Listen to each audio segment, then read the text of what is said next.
বন্ধুগণ, আমি গ্রাম বাংলার চাষি ভাই মথুরির মথু দাস। এই দেখুন, আমার বাগানে একটা ছোট্ট জাতের, খুব বেঁটে জাতের আমি আম গাছ লাগিয়েছি। এই আম গাছগুলোর হাইট 4-5 ফুটের বেশি হবে না।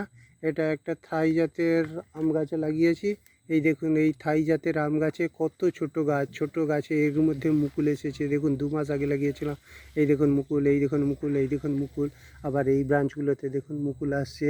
আবার এই গাছগুলো কিরম ঝোপাল হয়েছে। এই গাছটার হাইট খুব বেশি থাকবে না, খুব ঝোপালো থাকবে। আর গাছটাতে সারা বছর আম হবে। এই দেখুন, গাছটির হাইট খুব ছোট থাকবে।